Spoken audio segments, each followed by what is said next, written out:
like this, like he didn't even see me, bro. I was like, bro, what are you doing? I wasn't even about to ask about the podcast. I was just saying what's up. This is crazy though. All right, mic check, 1 2 1 2. Welcome back to another episode of the Justin Dunham podcast. This is the first episode of 2019, man. It's been a while. We haven't recorded episodes since December 12th, I think, or December 13th, one of them. It's been a full month, man. There's been a lot happening. But we're finally back with another podcast. A lot to catch up on, guys. I'll tell you guys a little bit about my break. Got another big-time guest for you guys today. The million-star recruit out of Plano East High School.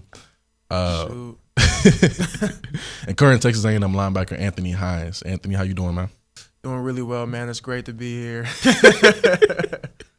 But yeah, shoot, it's been a while since I did an interview. So yeah, man. But you're looking good though. What you weighing nowadays? 226. 226. But got it on the dot. That was this morning or yesterday? What? That was this morning. I just did my DEXA. Okay. I mean, your calf muscles looking bigger. I mean, I know you first got here. You had that's the tattoo. Oh, must be the tattoo. I know when you first got here, you had them little bitty wide receiver calf muscles. Now you. It's genetics, man. That's speed. That's speed. That is that speed, though. But look, man, I'm glad to have you on. The reason I wanted you to come on today was obviously there's a bunch of different things going on, and I've heard your name talked about a little bit this offseason just because with Tyrell leaving, you're projected to be a starter next year. Yeah, for sure. You had the whole injury this year, and I know you kind of seen this firsthand now. Whenever you have the injury, yours being early in the season, you kind of fall off the map a little bit. And not like you fall off literally, but you know, the attention's on different people on the football team. So, like, the spotlight, you know, so where they were talking about Anthony Hines in the summertime, now it's like, you know, you just kind of fade into the background. And I want to shine a little bit of light on that. And then also I kind of wanted you to talk about your process, too, because I feel like there's not enough people sharing their story about actually going through the injury process. Oh, yeah, for sure.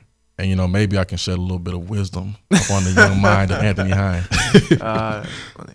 All right, but before we get into any of that, though, how was your break, man? You had a good break? Shoot, it was pretty good. Chill. Got to opportunity to, you know, just work out on my own, you know, try to get back into shape, rehab, just little stuff, leg extensions on my own. But besides that, shoot, eating mama's food. Y'all had, so bowl game was on the 31st. Did y'all stay in Florida for New Year's? Yeah, we were actually there. We stayed that night. Literally, we all spent our New Year's Eve literally on the bus. The bus driver counted down driving from the game. Oh, okay. So yeah, that's dope. The day before New Year's Eve, the 30th, I woke up. My throat was a little bit sore. You know what I'm saying? Popped a little cough drop in, throat lozenge. And, you know, I thought it was going to go away. Too much time in Brian. Yeah, bro. Chill. But nah, I woke up on the 31st, bro, on New Year's Eve. You know, I'm ready to go out tonight. It's just, you know, 2019, the whole new year. And, bro, I was sick as a dog, bro. I had I had that swine flu. That's that Brian flu for real, man. I don't know what was going around out there, but I got sick. And so I had to go to that party on New Year's Eve, and I was miserable. I was sick for like a week straight. On the couch posted, huh? Man, I was sitting at a table, too, and people all around me talking to me, bro. You just got your head in your hand. I'm sitting there like, man, why am I? Yeah, that was crazy. But, I mean, I had a lot of family time. And that's kind of the reason why I didn't drop another podcast, too, because I was back home for a minute. Facts. The break kind of got to, like, did you get to a point where you were like, it was almost too much free time? Yeah, that's what I'm saying. Getting bored? Especially like that last little 5 days before the you know, the break ends. I'm kind of like, shoot, it's time to. You kind of ready to go back? Yeah, get back. But not really ready for school though. You ready? But like just to get back down here in the groove of things, because I hate coming down the day before. Exactly. You know, so what, you came down 5 days before? Nah, you know, I wanted to, but you know, my mama, she wouldn't let me do that. So yeah, she made sure she tried to milk all the time she had out of me. So I ended up coming down Saturday. So I got you. 2 days before. Okay, well, you back? Y'all getting into the groove of things. Yeah. What I want to do, bro, I want to flash back a little bit because one, I don't think we've talked about this many times. I kind of want to go back to the high school days, or even matter of fact, your junior high days when you started getting all these offers and stuff, man. How many offers did you finish with in high school? Like around 90. Like, yeah, 90. Yo, that sounds crazy for you to say though. When did your first offer come again? It was actually at a Mississippi State camp. They offered in the 8th grade. 8th grade. Yeah. So were they recruiting you ahead of that, or like they just saw you at the camp and they were just like, we got to get this dude? You know, I had some really limited contact with their staff. You know, I called up there and, you know, just told them I was coming to the camp. Right. So up to that point, that was our only communication. Then shoot, I just did well at the camp. But you were playing on the 8th grade team, right? Yes. And they just saw you at the camp, and they're like, "Oh, this is Anthony Hines. We got to get this dude." It wasn't like that in the beginning. I mean, they had eyes on me just because, I was a 6 foot 185. For an 8th grader, that's pretty good size. Pretty solid. And then I ran my little 4.6 40. So that's pretty good for that age. That's good. So, I mean, they had eyes on me from that point. I just did my thing in drills and one-on-ones. Okay, so, like, you got that first off of 8th grade. Mm-hmm. When did they start to pile up and kind of roll in? It kind of slowed down. I had gotten like 2 more that same week just as a result from that. And then, but it didn't really start to pile up until I actually transferred from the private school I went to back to my home school, my home high school, Plano East. Once I got there, that whole spring, so I would say like a year later, it really blew up. What private school you at? Episcopal School of Dallas. Okay. Yeah, ESD. Yeah. Mm-hmm. All right, so you said it started to pile up. What was one that you kind of got and it was like, man, I feel like I'm that dude? Man, I'd definitely say it wasn't even like a single offer. It was just Texas A&M at offer number 19. Okay. That was a big deal. You remember that vividly. Just because I remember Texas A&M, okay. I loved it. I visited a few times before I even got the offer, and they finally came out and offered, me and Landis like around the same time. So okay, I just remember that, but also where I really started to feel kind of, like this isn't necessarily normal. Yeah, was like there was a period where I was getting there was like a week straight I was getting like 3 offers per day. Yeah, and that's when stuff's you're like, why not? The crazy thing is I remember. I didn't know you at the time, but I remember you getting your offer. I was like I must have been a sophomore at the time. Mm-hmm. I think I started getting offers around the same time, just got my first one. And I remember feeling like, because people in my high school, they were telling me, older people, they were like, yo, you a sophomore. You're lucky to be getting offers this mm-hmm. early, you know what I'm saying? And I remember looking like on Twitter and I clicked on this article. It was talking about Mississippi State offers 8th grader out of wherever. I was like, what the? I was like, what's going? Were you in the same class as Dylan Moses? I was. Yeah. Okay, so both of y'all were getting offers. I think it was also Tate Martell. I think was the other guy. It was us 3. I was just thinking like, what's going? And at first, really, like personally, I was like, okay, first off, these kids have done nothing to earn these offers. And obviously, I can say that because I didn't know you. Mm. And it's like, it was just really crazy to me at the moment. You had that big ass afro too. Yes, I remember looking at this dude like, who is this light skinned dude with this big ass afro getting all these offers? Chubby. Chubby looking. Nah, man. That was funny though, man. But okay, so the offers really started to pile up. You said your freshman, sophomore year? Mm-hmm. Yeah. So when did you meet Big John Bone Chavis? Coach Chavis I actually met the summer before my freshman year started. So I was still at the other school. Okay. It was actually at the LSU camp. Okay. So, that's when I started building my relationship with him. So, okay. I had known him for a minute before my process even really got started. And so what was your first impression on them big, stupid calf muscles he got? Bro, I remember when I came out here on a visit, this was, remember he signed A&M, whatever. Mm-hmm. I never met him when he was at LSU, even though they offered me. When he was out here, I was sitting in his office for a meeting, had the whole meeting, I'm sitting there. You know how the meetings are with the coaches. It's all high pressure. Y'all locked in eye to eye. And y'all about 3 feet away from each other, locked in like this. They're talking. You like, yes, sir. Yes, sir. Just nodding. The whole time. But now we get done with the meeting. And he stands up, shakes my hand. We walk out, and he's like taking me down to Coach Summer's office or something. I don't know. And I remember just looking at this man from behind, and I saw them big calf muscles for the first time. Yo, Coach Saban got the biggest calf muscles for no reason too, bro. That is true. That's very true. This man 50, 60 years old with them big stallion calf muscles, bro. That man got the calf muscles of Thanos, but I'm like, bro, why are your calf muscles? I almost wanted to say something to him, bro. Like, but if you kick me with them, I'm like a bone loose. Nah, for real. I noticed that too. That's not normal at all. Man, not normal, bro. But okay, so take me through your process of recruiting and finally like counting down your schools and getting down to A&M and a couple others. It was a crazy process, Everybody was actually really laughing at me because I think sophomore year going to junior year, I actually made it started out as a top 30, and everybody was laughing at me, so I had to trim it down to top 20, and I was just like, really like. That's a significant cut down from I think maybe I was at 60 or 70 at the time. Oh, so that's like a goodness. significant, cut down. You're cutting out a lot of schools. So you cut that out of pure peer pressure. You cut them out. That and just so it could be manageable, man. But you weren't really looking at all those schools though.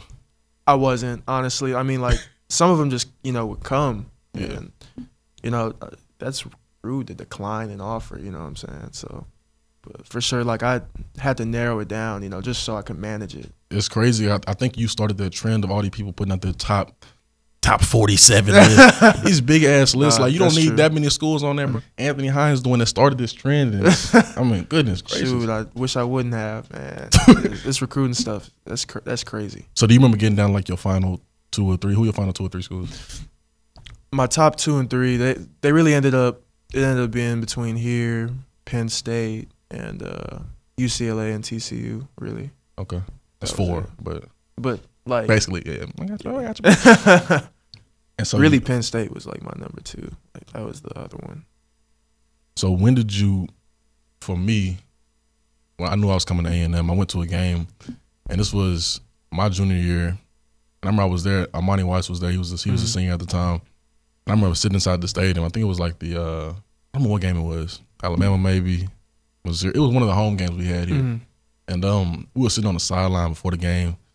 We're playing power and everything. The whole stadium going crazy. Everybody, let's go, dude. Everybody's up there yelling and stuff, bro. Going crazy. Nah. And I'm sitting here on the sideline, and me and Armani talking to each other. He looks up. He's like, look, what more could you want from a university, from a fan base? And I'm thinking to myself, man, you're right. I can imagine being out there, getting crunk. Mm-hmm. Boys getting live. And so at that moment, that was kind of in my mind. I was like, man, this is the school I want to go to. Mm-hmm. At what moment did you know? The moment I knew, it was honestly just, it wasn't even necessarily a moment. It's just what this school, had to offer. It has so much to offer, just as far as the Aggie network, SEC in Texas, you know what I'm saying? I don't have to go too far from home to play the best football, in the country, play the best competition every week. And just the opportunity, academic opportunity. It's a good university. And at the time, man, I had a really good relationship with Coach Chavis too. That really influenced me as far as I was really comfortable. Oh, Johnny Chavis. Yeah. John Bone Chavis. Yes. Yeah. All right, so you get to A&M. You had a really good freshman season. You know what your final stats were freshman year? Shoot, that's my stats for both years. Shoot, I think I had 33 tackles, 33, 6 TFLs. But you got freshman all conference. Yeah, right? yeah. Okay, so that was big for you. Oh yeah, that was a big accomplishment for me. I remember you making your whole transition process coming over. Dude was just out there running around making plays. I was like, who is this dude right here? Anthony Hines. Mm-hmm. Everybody was hyped to see you on campus, man. And we've got to see you kind of grow a little bit. You had your freshman year. Good offseason. Mm-hmm. Heard a lot of good things about you in the offseason, man. But then you come into fall camp and you have an incident. Yeah. Talk about that a little bit. Yeah, man, things were going real well. I was, my work ethic was up to a level it had never been at. Up to par. I was just, just outworking my old self. I was just transforming my body, really good shape, just running really well. And it was just literally a fluke accident, man. One of the drills, just a little pressure on pressure, just kind of folded a little bit, tweaked a little bit. But it was one of those rare things. It didn't go. They said it had been sprained, which is really rare. Right. Yeah. You know what I'm saying? So yeah, it was. As soon as you hear knee, though, you're kind of thought you were done. Yeah. I remember walking around. This is before you had the actual injury. So I remember after you tweaked or whatever. I remember walking around Bryce, seeing you up there, big ass knee brace on. I was like, bro, what's wrong with you, man? Now you told me about the whole incident, and I remember being worried about it because so my last year that I played, 2017. Look, I'm getting old. I'm forgetting the date. But 2017, during the summertime, I kind of did one of the same, almost the same thing. I tweaked my knee. This was right before fall camp. Tweaked my knee. We were doing you remember how we used to split the drills up, and in the indoor, and Tiger had his own section, and then I remember that. B, and then hockey. And so we was over with Coach Tiger. We were doing the back pedal, turn out and run. Yeah, I remember that. And this was the trainers used to always get on me about wearing my knee braces, and I was like, bro, I'm not wearing them. big stupid knee braces. I don't have to, bro. Facts. For running straight, I don't need to wear this. And so this is one day I took mine off, and we're doing the back pedal thing, turn out, and I kind of felt my knee give out. I was like, ooh, I don't feel good. I thought I tore it, and I ran straight to the locker room, left workouts and everything. And I got there, and I was like trying to test it out, trying to see if like I want to go see the trainers. Like how does it feel? Does it feel stable or not? And I remember going home the night. I was like, dang, I really just tore my stuff, bro. Went to see the trainers, and they said it was just sprained. I was relieved, felt good. Came back, started working out again, like eased myself back into it. But it was still like the knee was sore, it was kind of swollen and stuff. Yours probably did the same thing. And so kind of got back into it, and then I actually didn't injure it until later on. But I think I kind of messed it up at that moment right there, which I didn't even realize. You would kind of say the same thing about yours, correct? Absolutely. You know, it's one of those things. I mean, it's so rare to like, you know, sprain your ACL. That's what you had done? Yeah. Which is really weird. Like they talk about how the chances of that are really low. So, you know, in that moment, you know, following that, there were about 3 weeks where they pretty much told me, you know, we're going to, you know, they walked me through pretty much the rehab for if it would have tore, but they're going to condense it like into 3 weeks, you know. So you just get my legs strong, get it nice. And I got to the point where I was pretty comfortable. You know, obviously comfortable enough to play because you know, but shoot. So you came back to Clemson game. Clemson correct? Game. You hyped for the game. You ready for it? Take me through the play that you actually got hurt. Like what actually happened? Because some people didn't even know you got hurt. They just seen you on the sideline. Like what happened? Yeah, the timing was really weird because I mean, as soon as I got hurt, I don't even think Jimbo noticed. He just took a timeout. So like it kind of no one even really noticed. They just thought it was a timeout. That's why it stopped.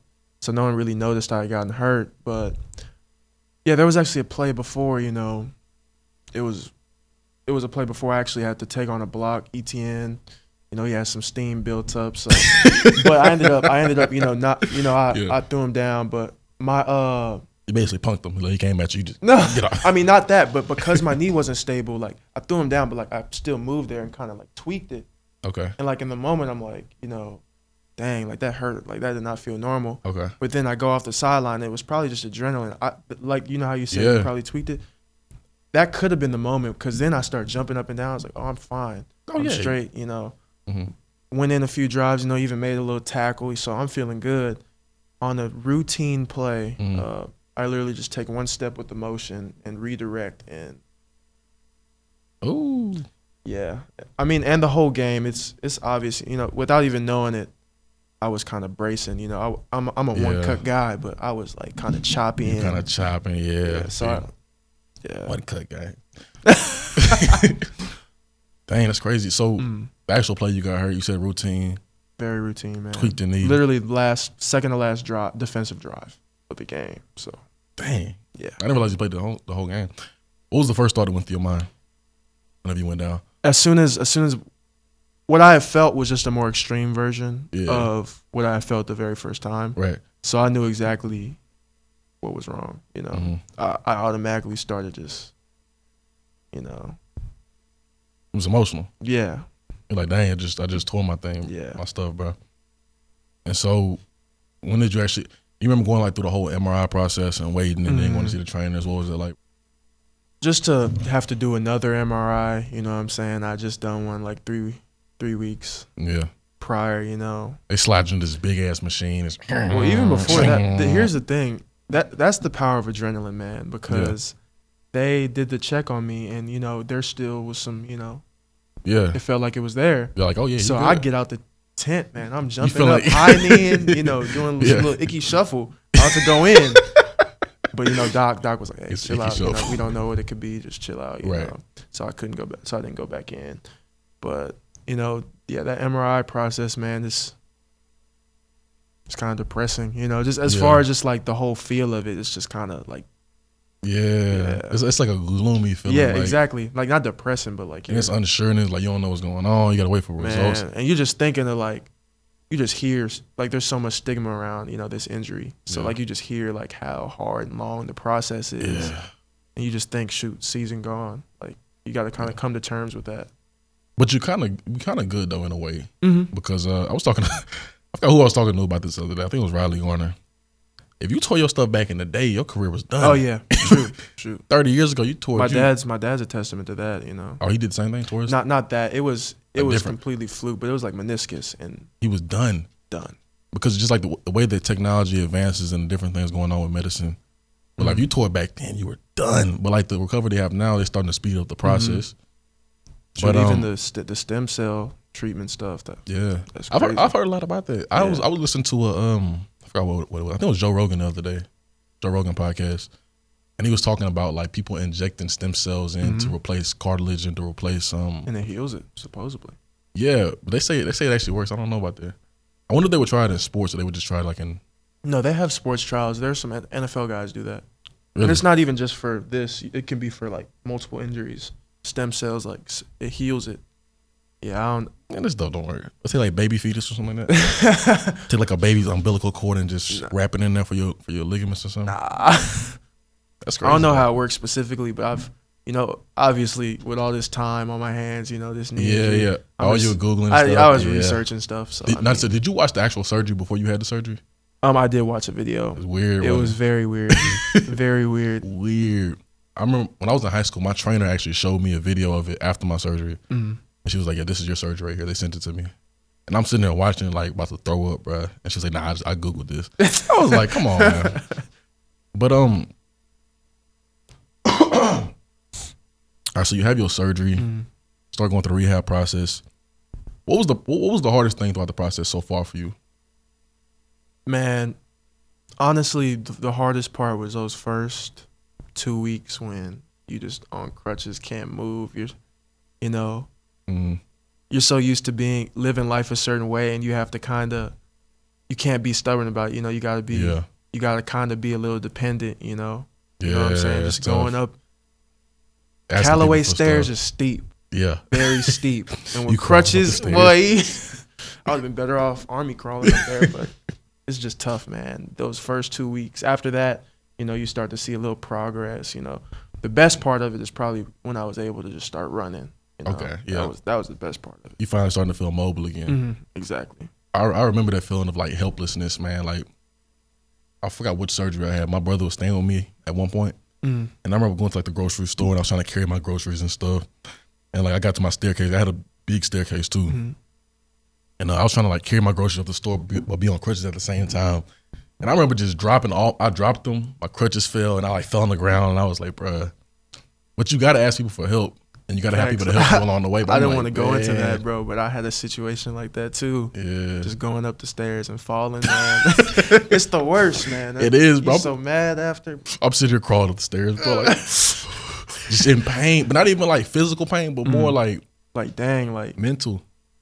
You were just running up these stairs, you know what I'm saying? Exactly, just bro. That's the thing too. Yeah, it's like I was, man. And you think about like the stuff you were just doing and comparing it to how you are now. You feel like you're handicapped. Yeah, I know. But that's one of the things. Like I said, those first 2, 3, 4 weeks, the pain is unreal. Rough. And I actually had done this thing where Game Ready. Yeah. I had, on the game. Me, I'm numb, so I turned it on high pressure. Biggest mistake I've ever done. So like. All of a sudden, I feel this pain shoot all up and down my leg, and then it turns out I had, kind of tweaked my nerve out there, which was temporary. Yeah. But there was 3 nights I couldn't sleep at all. Like I literally didn't sleep. So that's rough. That's another thing. Not being able to sleep. It's tough. It's rough to sleep too, bro. Because you just toss and turn. You can only sleep a certain few ways. Exactly. It's tough, man. But then you ever get to that point where you can finally start to sleep on one of your sides? Because like you kind of get consistent with it. Yeah, then it's like, okay, I can finally sleep over here, and then it's like you got to sleep with the brace locked out too, so it's rough. And it's like you finally get to a point you can finally bend the brace a little bit, and it kind of switches up your options. You know what I'm saying? You get more options the way you can sleep. Facts. But so you what 4? You said you're 4 months out now. Yeah, about 4 months. It's what they've been telling you is probably a 6 to 8 month process. They've been saying. I'm on pace for it to be like a 6-month thing. Okay, that's what. So you plan on playing in the spring? Definitely going through spring. I don't know if I'm gonna be doing everything, but that's what I plan. I plan on going through spring. I mean, just nothing planned, just position drills. That's how I was last spring. But I felt like I could go, but it was like I want to hold you back. Like I heard at the beginning of the season too. Yeah, they wanted to hold me back, so I did like position stuff, and then went into fall camp and played. But how you feel though? You feel good? Yeah, I feel real good. Real good. Body finally feeling right again. You finally starting to feel like yourself again. Starting to change directions. Yeah. So, I'm getting Nah, I really am starting. I just started literally a few days ago. But did you play any of the positions in high school? Running back my freshman year. Yeah. Were you nice? I was nice. I had You look like you could play running back. My problem was I couldn't hold on to the ball. Oh man, you got there fumbling? Yeah. I heard they had Landis at running back too. He worst team in the district. He got a long touchdown, and he's been cocky ever since. He was really playing running back. I was just playing. No, it was literally a 4th and 1. Okay, Lando. Like, kind of the hole was this wide. He just ran straight. Okay, Lando. And, the boy can run. So he can scoot. So I mean, Landis just hit the scene. Easy TD. I was live. What was it like seeing your former teammate too having that success? That was crazy too. See y'all coming and playing on the same football team. That's what I'm saying, man. To see his process, to come here, have problems getting on the field, at linebacker, and then make that transition. I saw him. I was working right there with him. He was working his butt off, bro. It was. And just to see that pay off, to go from not being able to get on the field to leading the SEC in sacks, man. Mm-hmm. That dude, he's a monster, and he's always had the talent. Yeah. It was a crazy process. He was doing a lot of his work behind the scenes. Mm-hmm. And you see a lot of dudes who on social media posting about it. They're like, yeah, we out here getting this work in. Bread days, get this cake. You know what I'm saying? All this different type of money talk. Landis was never one of those dudes. He just putting his work in behind the scenes. Yep. Never been a social media guy. Yeah, he comes out of nowhere and everybody's like, oh my God, Landis Durham. Nah, he's been working, man. Been putting in that work. Yeah, he like one of them old school dudes, man. So I saw some the other day, people kind of like projecting starters on the football team. Mm-hmm. And I was having a conversation with this dude, and I said, look, man, Anthony Hines is not my personal, but he's going to be the breakout star on the football team. Just because a part of what I've seen and then a part of what I've seen you work, I think you're going to come back with a vengeance, man. Shoot. A vengeance. God willing, bro. All right, man, let's move on to the mailbox. This is something we do every single week. Haven't done the past couple weeks, obviously, but these are questions that fans sent in that they want answered. Topics they want to hear discussed as well. All right, so you've only been through one offseason, but there's a question about offseason workouts. They wanted to know the best offseason workout story from your time so far, the hardest day. I went through 2. Remember, I early enrolled. That's right, that's right. Yeah. Okay, so you've been through 2 now. Mm-hmm. Best offseason workout story from your time so far, the hardest day or anything funny happening. Man, as far as,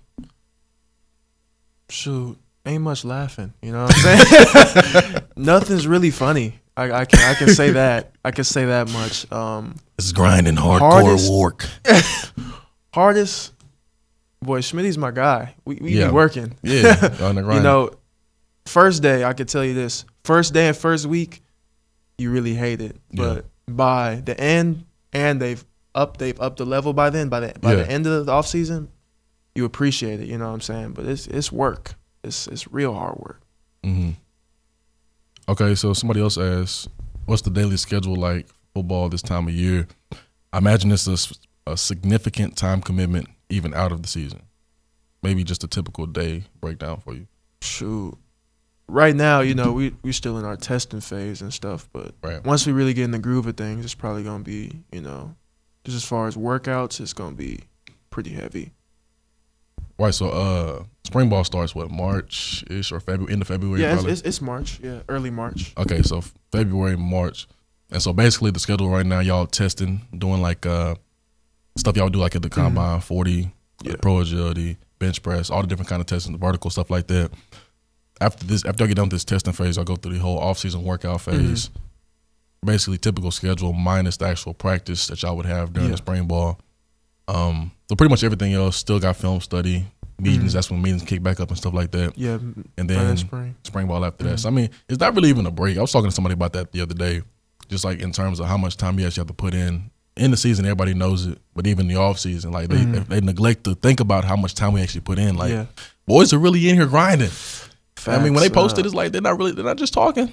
Some guys don't post it, but they're really in there putting the time in, man. Really, studying your playbook just on your own time. They don't even put that into account. You know what I'm saying? It's just like another class. especially with the new staff coming in. You gotta study all that stuff on your own time so you can get it if you want to get on the field. Somebody wants to know, how often is the barbershop in the locker room actually used? Not gonna lie, not often.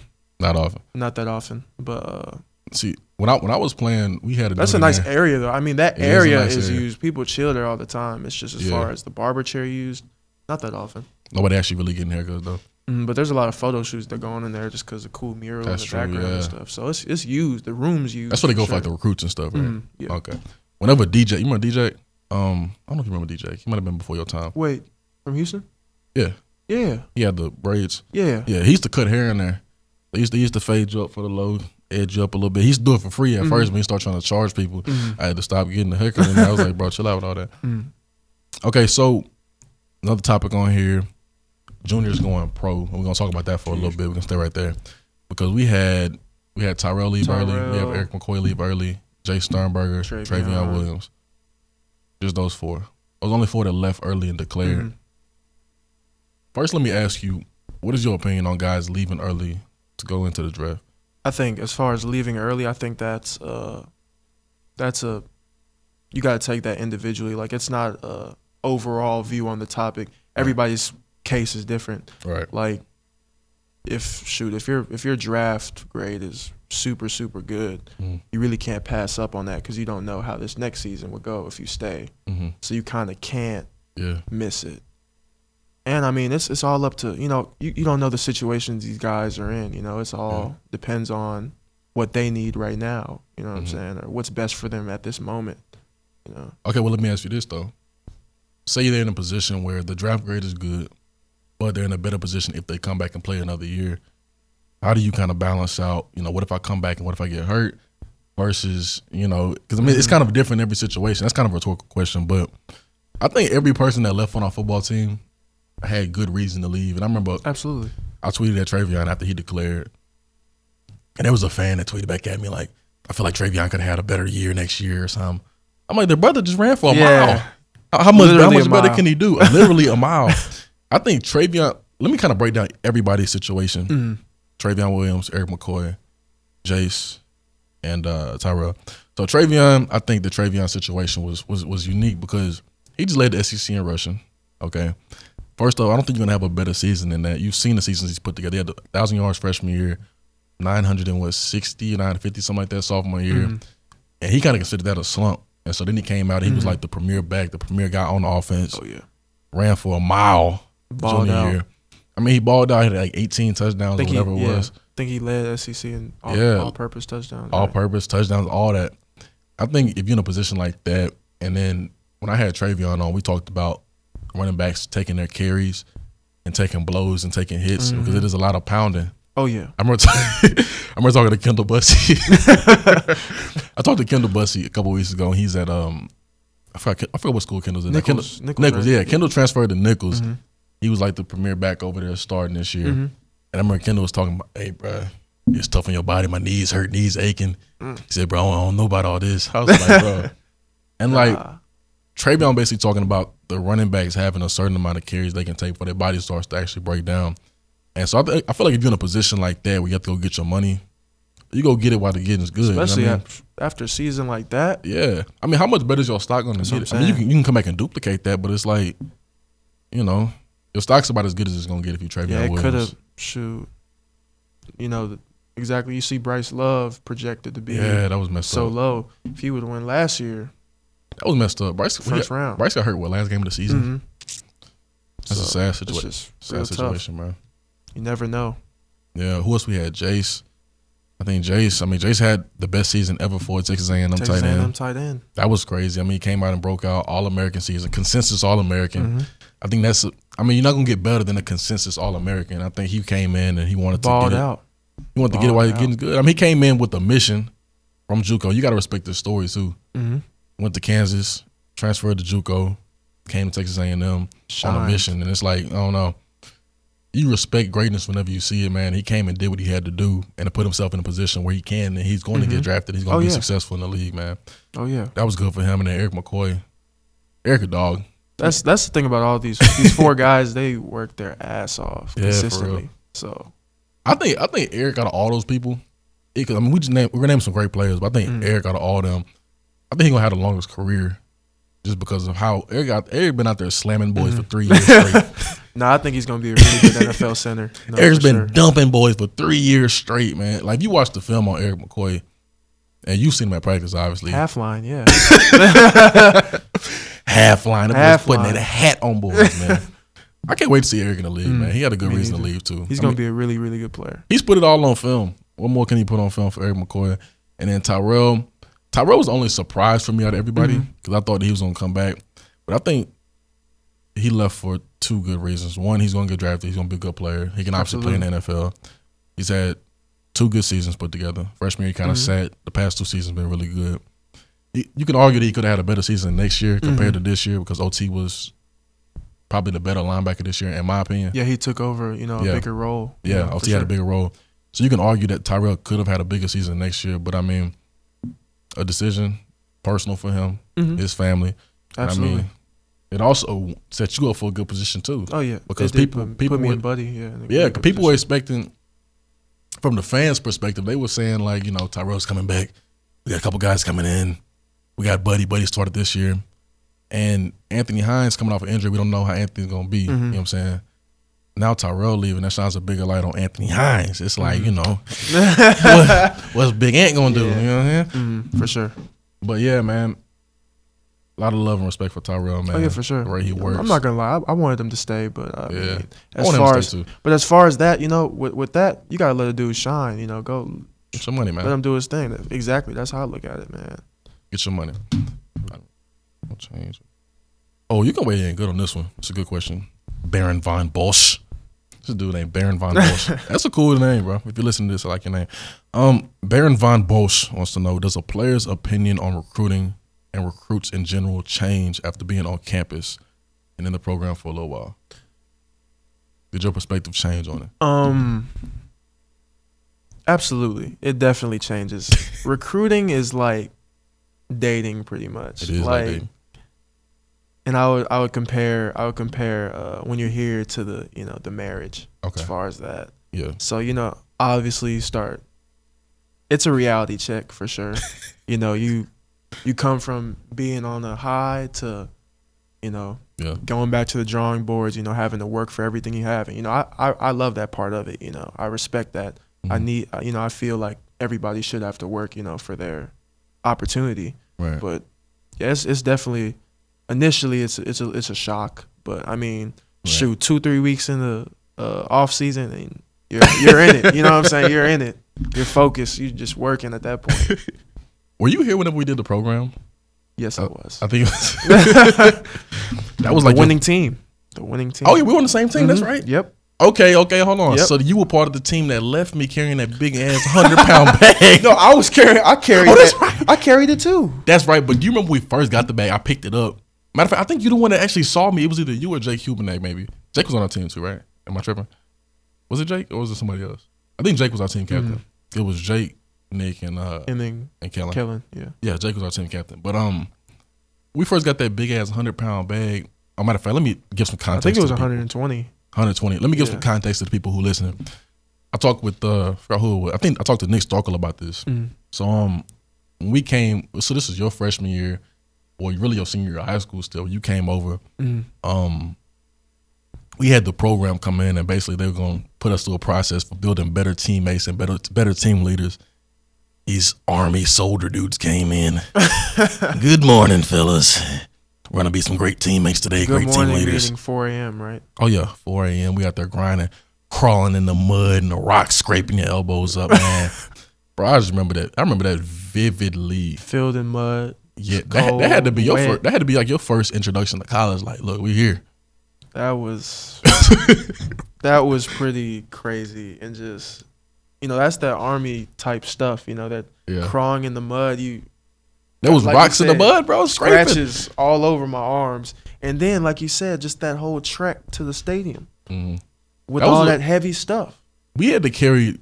It was like 4 bean bags and 1 huge one, so like 4 that was probably, I think it was a few 50 pounds. What was it? A few days worth of supplies or something like that. Yeah, so it was like supposed to be like a day's worth of supplies if you were in the Army, supply the Army or something like that. So we had to carry all these bean bags, and then some bigger bags, and we had the huge ass bag.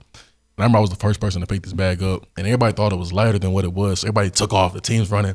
I'm in the back carrying this bag, bro, and I could not even run with it. It was like this bag. So I'm not gonna lie, OT, he hauled it for a night. He was, you know what I'm saying? OT picked his bag up. Was really scooting with it. So. He really bad for a little bit. Big bad built that. But that was funny though, man. That was a crazy process too. Oh yeah, that was the whole program thing, man. But you know, it brought us closer. Did y'all do anything crazy like that last offseason? Shoot, we didn't do the program. We just I guess you could say the workouts are crazy. We did that. All the workouts crazy. Every day crazy. Not no crawling in the mud, but it's tough. Last question on that. So kind of two parts. They're kind of two parts of the same questions. Mm-hmm. One wants to know red shirts that you felt made the most noise on the scout team, offense or defense. And then also kind of go hand in hand, Aaron Hansford switching over to linebacker. Mm-hmm. Your opinion on both of those? It's funny you asked that first question because I was literally about to say Aaron Hansford, you know. As far as the red shirts? Yeah, he's looking really good, you know. He's always had the athleticism. He's got the size. Yeah. So when he puts it together, he could be a really good player for sure. Aaron's like, what, 240? And he's fast. He can run. He could definitely run. I remember seeing Aaron when he first got on campus, bro. Like, this dude was like 230, 240, and one of the fastest dudes on the team. Oh, yeah. I remember at the opening, he ran, what, a 4.45? Yeah. Something like that. That's laser time. That's real speed. We said Aaron's been looking good. Who you think on offense been looking good, scout team? Offense-wise, definitely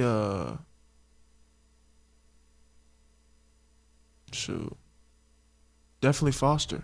Foster? Mm-hmm. Looking nice? Yeah. I heard some good things about James Foster. Yeah. He do look good. Hope the man has some success. Mm-hmm. All right, moving on. This is the last section. I like to finish with this. It's called Drop the Pin, Send a Location. Where the Travis Scott, you know the song. Drop the pin, send a location. All right, so how it works, man, I don't know if you've seen this on the podcast before. I'll read you a list of topics. If you want to talk about it, you say drop the pin or send the location.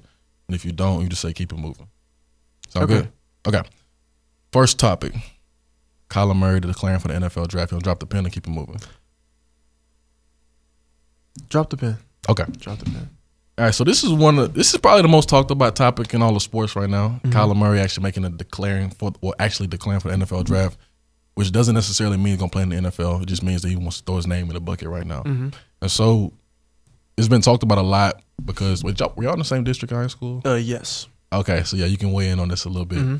It's been talked about a lot because some people were saying that people keep adding their opinion, saying, okay, well, he's too small to play football, so he needs to go play baseball. Or, oh, baseball makes more money, so he can't play football. Or, and he's not really that good at baseball, so he really needs to go play football. Like, people keep throwing their opinions out, and it's like, what was your honest opinion on what he should play? I played him, and I can say that boy is a football player through and through. He could succeed on the field for sure, on the football field. Yeah. Probably the diamond too, but he can. Yeah.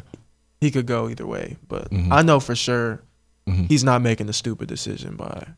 You know, I just thought it was crazy that people were saying like he's too small to play in the league, and I mean, obviously is shorter compared to most quarterbacks. You know what I'm saying, but his offensive lineman at Oklahoma, 6'5" tackles, 6'4" guards, 6'5" center. Like the offensive lineman in the league, not 6'9", 6'10", 6'11", 6'12". You know what I'm saying? 7 foot. 6'12". I said 6'12". 7 foot. Let me correct you guys there. But like people making that assumption is ridiculous to me. I think he made the right decision for sure. And the people comparing the baseball money to the NFL money. It's also what you like to do more, what you love. Yeah, and I think that's what it came down to. I mean, the money argument, you can really throw that out too, because the first round quarterback versus what he's making right now to play in the minor leagues. I mean, different. His situation, it helps that he had went through some seasons, chilling, sitting behind somebody. So obviously he probably lost a little bit of love. It's easy to lose some love for the game. He did, but shoot, when you step into that starting spot, now you go to the pinnacle of football, Heisman. This man won the Heisman. This man played 1 year and that won love. the Heisman. He already loved the game. That all came rushing back. So I mean, that's my boy, man. I'm glad he made the decision of going to the NFL draft. I hope he goes and plays in the NFL just to show people that he can, man. Because, like, there's been a bunch of naysayers. I hope he goes and proves all of them wrong. Facts. Next topic, the transfer portal. This transfer portal has been talked about so much around college football. Absolutely. Because it's really it's putting boys on the spot, you know, because, like, back in the day, I'm not saying back in the day because it just came out, like, in October. A couple months ago, people, they could say they're transferring, keep it under wraps, look at a bunch of different schools, whoop, yada, yada, yada. Now they put the name out in the transfer portal. All the news sites hit them up. Everybody knows it's all over Twitter. Justin Fields is in the transfer portal. It's all over Twitter. Tathan Martell is in the transfer portal. Tathan Martell. Yo, that story about Tate Martell, and I know you probably can't talk about it too much because y'all both still college football players, whatever. Facts. But I'm going to talk about it a little bit. Tathan Martell. First off, when Tate Martell had the interview, did you see the interview when they were interviewing him about Justin Fields possibly transferring to Ohio State? I did not see that interview. So the people asking him about, they're like, former 5-star quarterback Justin Fields possibly transferring to Ohio State. What's your thoughts on it? I mean, he's going to come in and take your spot, blah, blah. And Tate Martell's like, look, man, I'm not going to worry about a dude who hasn't put a single ounce of work in here. I've been grinding here for 2 years, and, like, I've been working here. Like, he hasn't put a single thing into this program. You know what I'm saying? And so he said my message to him would basically be, don't swing and miss twice. Okay. That's what he said. Because he said he swung and missed, strike out once going to Georgia because he was behind Jake I saw a tweet where he said something like, don't swing and miss twice. Yeah. But it was like a sub-tweet. He tweets, yeah. Don't swing and miss twice. So he's talking about don't swing and miss twice. Don't come to Ohio State and miss twice. So I see this. I'm a big fan of players talking trash. You know what I'm saying? It's like, facts. I see this. I'm like, okay. Talk this? Okay, Tathan. Talk this mess. You know what I'm saying? I'm like, okay, Tathan. I see you, Tathan. You'll talk that mess, boy. But a couple of days passed, or maybe it was a week or two passed. Now we seeing that Justin Fields is at the Ohio State basketball game. Justin Fields announces that he's now transferring to Ohio State. Okay. So my first thought is, okay, Tathan was just talking that smack.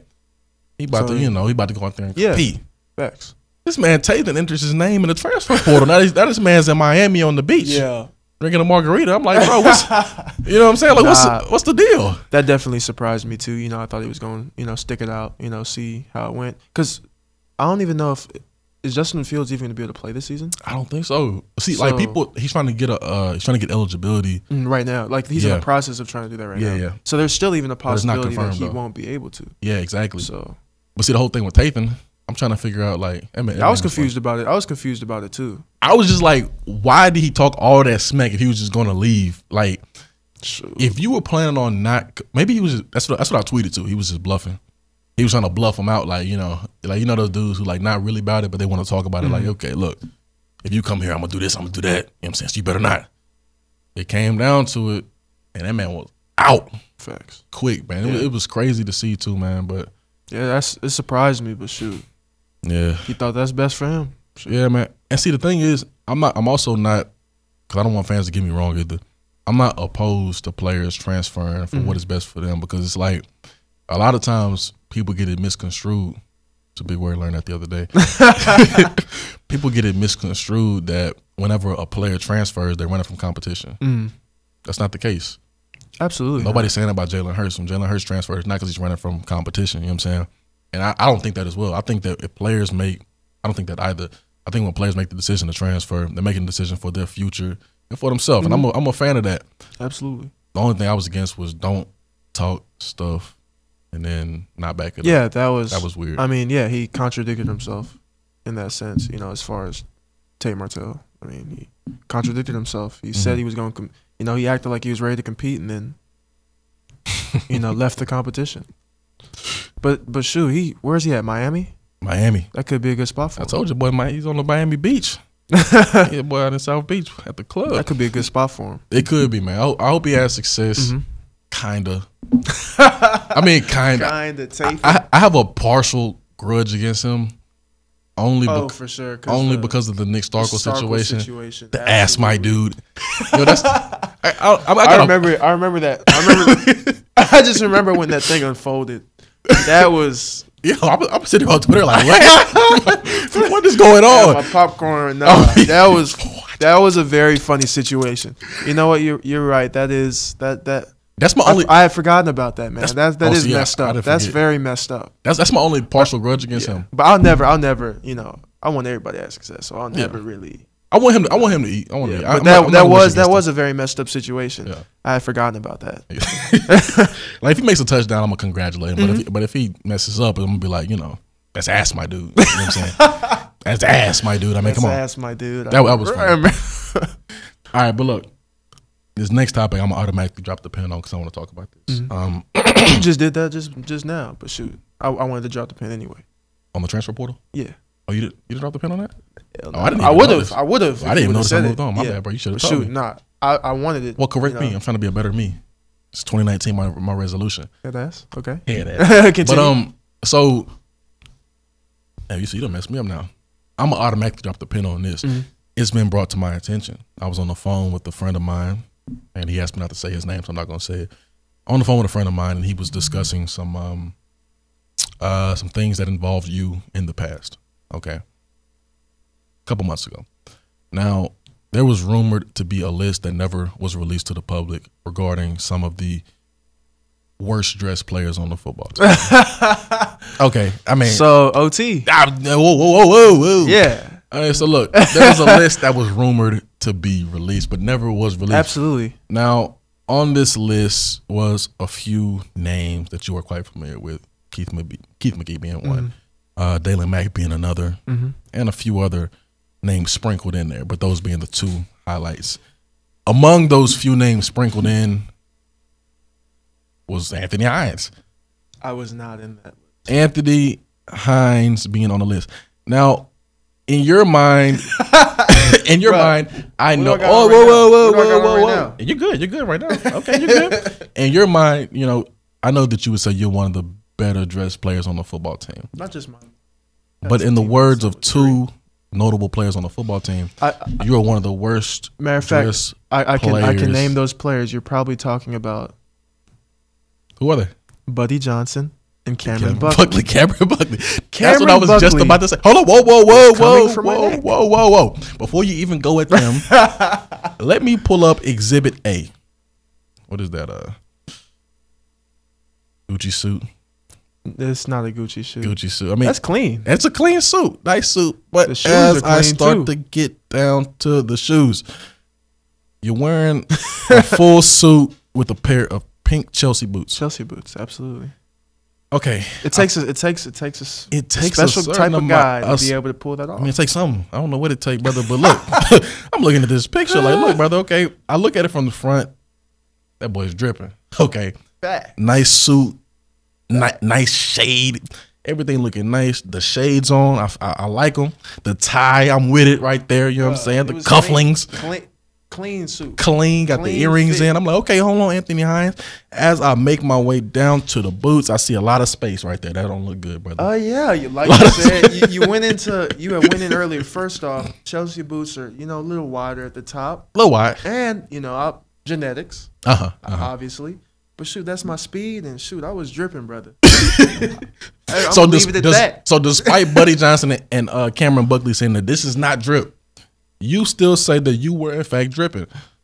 I mean, multiple sources have told me I'm dripping. Interesting. Yeah, you can scroll through the comment section. I seen the comments. I was on there looking last night just in case I wanted to pour this up today. I had to look again. Like, was he really dripping, or are they just hating? I mean, I don't know. That's for you to decide. That's for me to decide. But in your opinion, you were dripping. Shoot, not just my opinion. Okay, you said that like never mind. Anyways, moving on, but kind of staying right there within the same section. There have been other rumors, and this is my last thing I'm gonna talk about, and I'm gonna let you go. Hailing from what seems to be left field. Okay, that's all I'm gonna say. You're from Plano, correct? Absolutely. Some people say you ain't really from Dallas. You from the outskirts, but you talking about. Hey, I'm just saying what they said. Oh yeah, for sure. Okay. So I mean, what do you say to those rumors? I mean, I'm not gonna say the names. Cameron Buckley and Buddy Johnson. Go ahead. Facts. Born in Dallas. Born in a hospital in Dallas. Okay. But yeah, I was raised in Plano. Absolutely. Which is 45 minutes from Dallas. No, it's an hour. 20 minutes from downtown. Okay. So why do you say you're not from Dallas then? That's what I'm saying. It's kind of like OT. It's kind of like Cypress and like OT's not really from Houston. So he's from Cypress, right? Yeah, absolutely. Yeah, so I would claim Plano, but I'm so used to saying Dallas because when I talk to people, especially through recruiting, I talk to people, and if I say Plano, they're like, "What is that?" Right. So I'm so used to saying Dallas, right? Because it's the general vicinity. Okay. So it's just you being used to saying that. You're not actually claiming Dallas because you're in fact not from Dallas. Is that what you're saying? I mean, I would consider myself from Dallas though. Buddy Johnson and Plano, Cameron Buckley, you heard of the boys from Dallas. Yeah. So why they hating on you, man? This what they told me. It seems like that's what it seems like. I don't know. I mean, we're gonna leave the fans up to judge that. They told me I seen Buddy last night at HEB. Okay, Buddy's out there shopping, getting a thing of bananas. Buddy told me. I mean, I never been to Plano. First off, he told me that there is a gate around the entire community of Plano. So you are in fact within the confines of a gated community in the entire city of Plano. I don't know how accurate that is. How truthful is that? The accuracy of that is I can literally confirm that that's an absolute lie. Absolute lie. Yes. That's a there lie. Are definitely there. I think there are gated communities in Plano, but you in fact you from the hood. The hood. I wouldn't call it the hood at all, but I am from the eastern side of Plano. Projects. Yeah. Oh, trap house. Not projects. Trapping out the bando. Not trap houses that I know of. Probably low key, but I didn't know about. I'll play with you, man. I'm just playing with you. Man, I'm glad you came on, man. Shoot, I wish you nothing but success, my brother. Wish you nothing but success. Thank all of you guys for listening. Thank you guys for tuning in. If you haven't already, please go subscribe to the channel. If you're watching this on YouTube right now, go like, leave a comment. If you're listening to this on iTunes or Spotify, leave a rating and review, man. Share it with your friends. We appreciate your feedback like always, guys. We have another big time guest on next week. Anthony, thank you so much for coming on, brother. Thank you, Mr. Justin Dunning. What you got the rest of the day? Chilling. Workout. What time? Actually. You about to be late. Look at you. No, in the 2 hours. Oh, for sure. You good. Yeah. For sure. I thank you guys for tuning in, man. Peace.